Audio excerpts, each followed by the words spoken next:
Hello students, स्वागत है आप सभी का हमारे यूट्यूब चैनल TN एजुकेशन में। आज हम लोग पढ़ने जा रहे हैं सांख्यिकी चैप्टर का एक बहुत ही महत्वपूर्ण टॉपिक माध्यक के बारे में। माध्यक के बारे में क्या चीज? माध्यक। माध्यक जिसको इंग्लिश में क्या बोला जाता है? माध्यक को इंग्लिश में बोला जाता है मीडियन। MEDIAN, median. ठीक है, तो देखिए माध्यक क्या होता है किसी भी आंकड़े का। माध्यक का मतलब होता है कि एक ऐसा प्रेक्षण जो उस पूरे आंकड़े के बीचों बीच आता हो, यानी बीच में आता हो। यानी जो भी प्रेक्षण माध्यक होता है वो उस पूरे आंकड़े को दो भागों में बांट देता है, एक अपने से बड़ा और एक अपने से छोटा।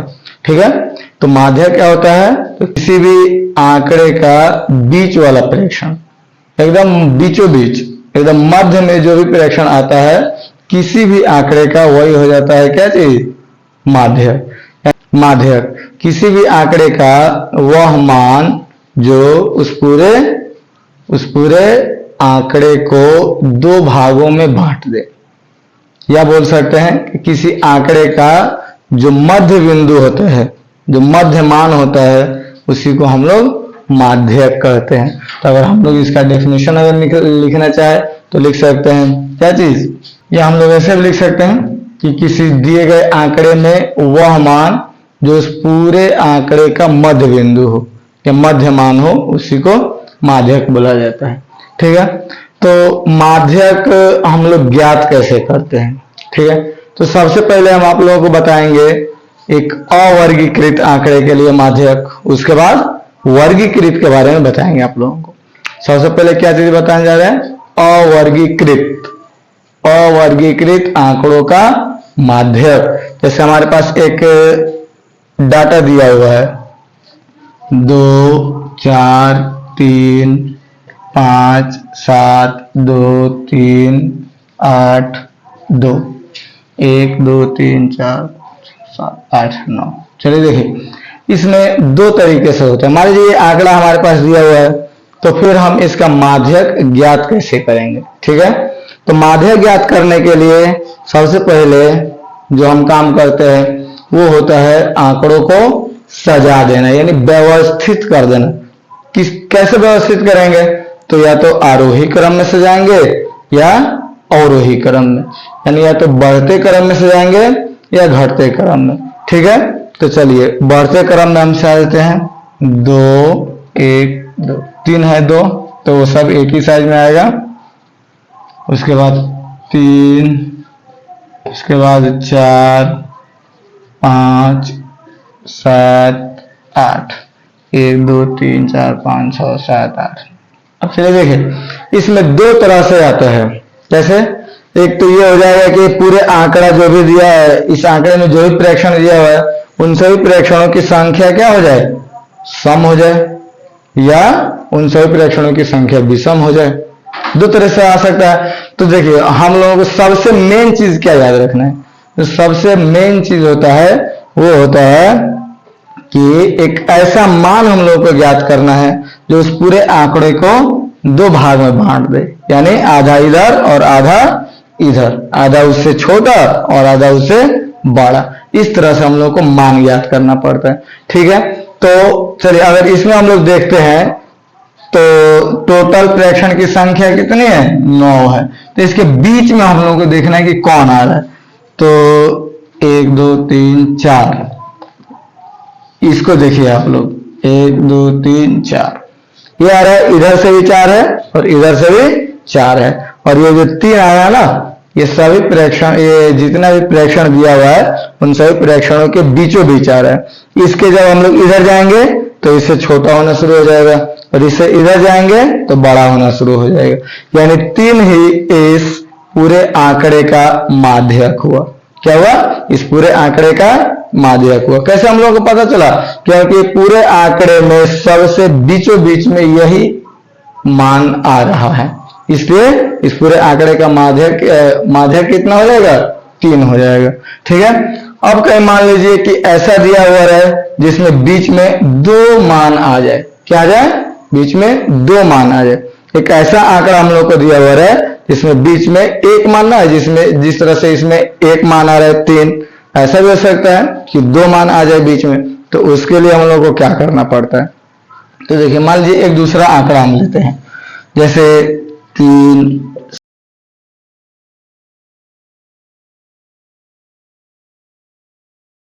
5, 10। ठीक है, तो कितना आंकड़ा हो गया, ये टोटल आंकड़ा हो गया हमारा 1 2 3 4 5 6 7 8 9 10, टोटल आंकड़ा 10 हो गया। यदि एक ऐसा आंकड़ा दिया हुआ है जिसमें टोटल प्रेक्षणों की संख्या कितना हो, सम में हो, यानी कि इस तरह से समझ लीजिए कि बीच में 2 अंक आ रहा हो, तो सबसे पहले तो माध्य ज्ञात करने के लिए हम लोग तो इसको सजाना तो पड़ेगा ही। सजाएंगे, बढ़ते क्रम में सजाइए तब या घटते क्रम में सजाइए तब, ये आपके ऊपर निर्भर है।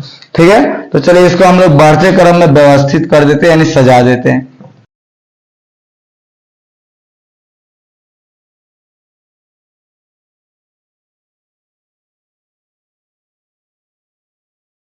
कितना हुआ, 1 2 3 4 5 6 7 8 9 10। अब देखिए जब हम इसमें देखते हैं तो बीच में 2 मान आ रहा है, 2 मान कौन कौन, तो 1 2 3 4, 1 2 3 4, ये दोनों मान आ जा रहा है बीच में। इस पूरे आंकड़े के बीच में 2 मान आ जा रहा है, कौन कौन, 6 और 7। तो फिर हम इसका माध्य कैसे ज्ञात करेंगे, तो इसका माध्य ज्ञात करने के लिए एकदम सिंपल है, जो भी 2 मान बीच में आ रहा है उसका औसत निकाल दीजिए, क्या हो गया, माध्यक हो गया। बीच में कौन कौन आ रहा है, 6 और 7, 6 और 7 आ रहा है ना बीच में, तो 6 और 7 का औसत निकालेंगे। औसत कैसे निकाला जाता है, दोनों को जोड़ करके 2 से भाग दे दीजिए, हो गया औसत। किस तरह से, जैसे 6 और 7 को जोड़ देंगे और कितना से 2 से भाग दे देंगे, तो कितना हो गया, 13/2, यानी कि 6.5 हो गया। कितना हो गया, 6.5। अब 6.5 इस आंकड़े का माध्यक हो गया। ठीक है, तो ये तो हो गया हमारा ऑब्जेक्टिव के लिए। अगर कोई ऑब्जेक्टिव क्वेश्चन हम लोग को दे रहा है तो उसको डायरेक्ट देख करके हम लोग बता सकते हैं कि माध्यक कितना होगा। ठीक है, अगर बीच में सबसे पहले सजाना तो पड़ेगा, बिना सजाए हम लोग माध्यक नहीं ज्ञात कर सकते हैं। ठीक है, सजा देंगे तो देखेंगे कि अगर बीच में एक ही मान आ रहा है, जैसे यहाँ पे आ रहा है एक ही मान अगर बीच में आ रहा है, तब वही मान उस पूरे आंकड़े का माध्यक हो जाएगा। लेकिन कहीं ऐसा हो कि बीच में 2 मान आ जाए, तो बीच में 2 मान आने के बाद हम लोग क्या करेंगे, सजाने के बाद ही देखा जाएगा। ठीक है ना, तो 2 मान अगर बीच में आ गया तो उसके लिए हम लोग क्या करेंगे, दोनों का औसत ज्ञात करेंगे। अब दोनों का औसत कैसे ज्ञात करेंगे, तो दोनों को जोड़ दीजिए और 2 से भाग दे दीजिए। अब निकला हमारा कितना, 6.5, यानी ये पूरे आंकड़े का माध्यक कितना हो गया, 6.5। यानी 6.5 एक ऐसा मान है जो इस पूरे आंकड़े को आधा आधा बांट दे रहा है।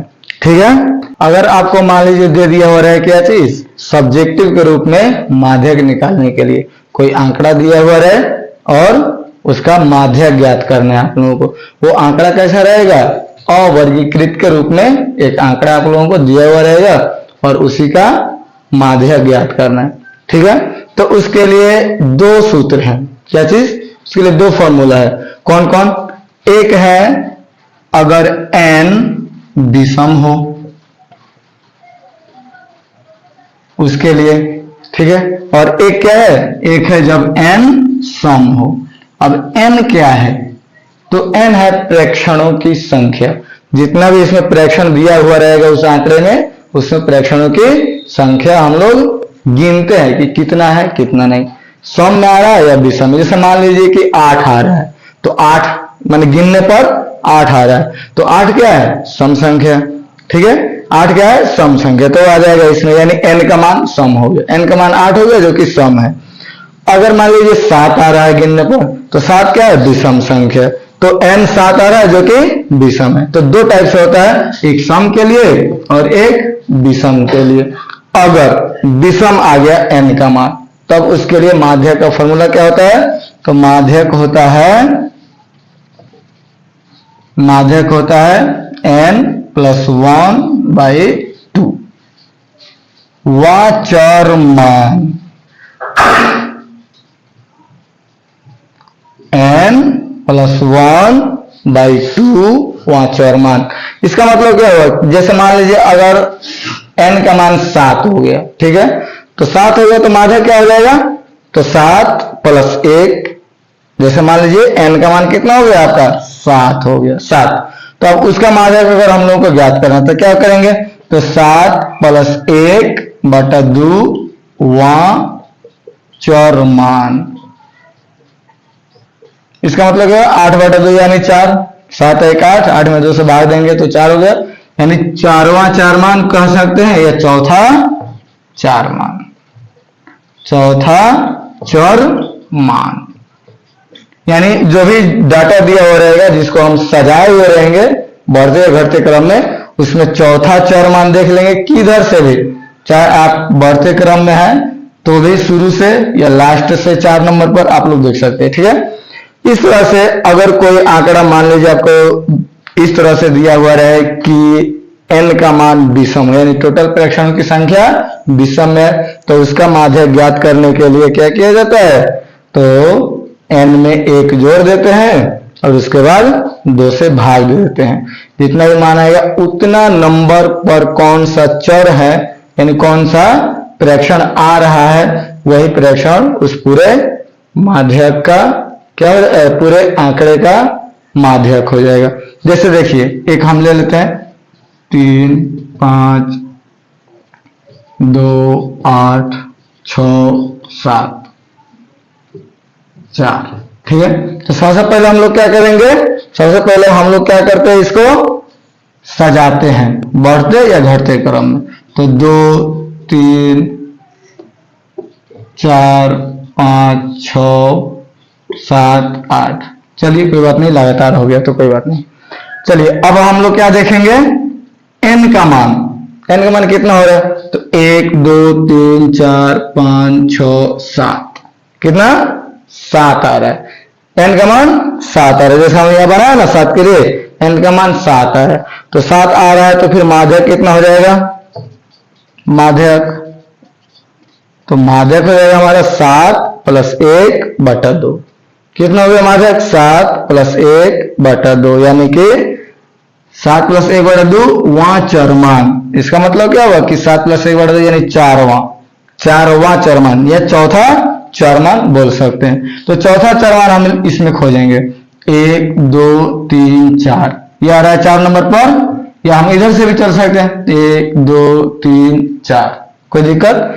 चलिए तो अब इस आंकड़े का माध्यक कितना हो गया? तो चौथा चर मान 5 है, इसलिए माध्यक 5, बस चौथा चर मान, यानी कि माध्यक 5 हो गया। कितना हो गया माध्यक? 5 हो गया। तो अगर n का मान विषम हो, विषम यानी कि इतना प्रेक्षणों की संख्या विषम में आ जाए, तो उसके लिए ये वाला फॉर्मूला हम लोग उपयोग करते हैं, n + 1/2 वाचर मान, ठीक है। अगर मान लीजिए n का मान सम आ गया, क्या चीज? n का मान अगर सम आ गया, तो हम लोग क्या करेंगे? यदि n का मान सम आ जाए, तो जब n का मान सम आ जाता है तो उसमें बीच में 2 प्रेक्षण आ जाता है, ठीक है ना। तो उसके लिए कैसे हम लोग याद करेंगे? तो n/2 वाचर मान और कौन? n/2 + 1 वाचर मान, और ये दोनों चर मान का औसत ज्ञात कर लेंगे। बस जैसे हम एक ऑब्जेक्टिव के लिए एग्जांपल दिए थे ना आप लोगों को, क्या दिए थे? अगर बीच में 2 आ रहा है तो दोनों को जोड़ दीजिए और 2 से भाग दे दीजिए, बस। तो बस वही काम यहाँ भी हम लोग करें, लेकिन यहाँ फॉर्मूला के थ्रू करना है, क्योंकि सब्जेक्टिव बनाना रहता है ना, तो उसमें पूरा लिखना पड़ता है। तो n/2वां चरमान और उसके बाद कौन n/2 + 1वां चरमान को जोड़ देंगे और 2 से भाग दे देंगे, तो हमारा क्या प्राप्त हो जाएगा, माध्यक, उस आंकड़े का माध्यक प्राप्त हो जाएगा। अब हम देखते हैं इस पर एक एग्जांपल देखिए। तो एग्जांपल के लिए चलिए मान लीजिए एक आंकड़ा हम लोग ले लिए 2, 8, 9, 12, 3, 7, 8, 4। चलिए एक दिया हुआ हमारे पास क्या चीज, एक आंकड़ा दिया हुआ है, इसका हम लोग माध्यक ज्ञात करते हैं। तो सबसे पहले तो हम लोगों को सजाना पड़ेगा, बिना सजाए माध्यक हम लोग अभी नहीं ज्ञात कर सकते हैं। तो सजाइए, तो सजाने पर क्या हो जाएगा, 2, 2 के बाद 3, 3 के बाद 4, 4 के बाद कौन आ रहा है इसमें, 7, 7 के बाद 8, 2 है 9, उसके बाद 12, 1, 2, 3, 4, 5, 6, 7, 8। तो n का मान देखिए, n का मान कितना आ रहा है, तो n का मान यहां पे आ रहा है कितना, 8, 8, जो कि क्या है, सम है, क्या है, सम है। तो जब n का मान 8 आ रहा है जो सम है, तब हम लोग क्या करेंगे, उसको इस वाले फॉर्मूला पर सेट करेंगे। ये फॉर्मूला क्या कह रहा है कि n/2वां चरमान, n/2वां चरमान यानी कि 8, इसलिए माध्यक कितना हो जाएगा इसका, तो माध्यक बराबर 8/2वां चरमान मान, 8/2वां चरमान, और कौन 8/2 + 1 वां चरमान का औसत, यानी अब इसमें 2 से भाग देंगे, ठीक है ना। तो 2 से भाग देने के बाद अब देख रहे हैं कि कितना आ रहा है इसमें, ठीक है ना। तो हम लोग 2 से भाग देंगे, तो 8 में 2 से भाग देंगे तो 4, और इसमें 8 में 2 से भाग दे करके फिर 1 जोड़ देना है, यानी कि 4वां चरमान और 5वां चरमान, कौन कौन, 4वां चरमान और 5वां चरमान का औसत। तो देखिए 4वां चरमान यहां से हम लोग ढूंढेंगे, कितना है, 1, 2, 3, 4, ये हो गया हमारा 4वां चरमान 7। इसके बाद 5वां चरमान, 5वां चरमान ढूंढते हैं, तो 5वां चरमान यहां से ढूंढेंगे, 1, 2, 3, 4, 5, ये 8 आ रहा है, तो यहाँ पे 8 लिखेंगे, उसके बाद 2 से भाग देंगे, तो कितना हो गया, 8 × 7 = 15/2, यानी कि 7.5। इस आंकड़े का माध्य कितना आ रहा है, हमारा माध्य कितना आ रहा है, तो 7.5, ठीक है। अगर कोई भी अवर्गीकृत आंकड़ा आप लोगों को दिया हुआ रहे, तो इस तरीका से आप माध्यक ज्ञात कर सकते हैं। चलिए इसके बाद हम लोग देखेंगे कि अगर आपके पास एक अवर्गीकृत बारंबारता बंटन सारणी बना करके एक डाटा दिया हुआ है, तब उसका माध्यक हम कैसे ज्ञात करेंगे, ठीक है। कैसा दिया हुआ है, एक अवर्गीकृत बारंबारता बंटन सारणी बना करके दिया हुआ है, तब उसका माध्यक ज्ञात कैसे किया जाता है। तो उसके लिए आप लोगों को हमारे अगले वीडियो का इंतजार करना पड़ेगा। अगले वीडियो में हम आपको बताएंगे कि अगर कोई वो अवर्गीकृत बारंबारता बंटन सारणी दिया हुआ है, तो उसका माध्यक कैसे ज्ञात करेंगे, और फिर वर्गीकृत बारंबारता बंटन सारणी दिया हुआ रहेगा, तो उसका माध्यक कैसे ज्ञात करेंगे, ठीक है।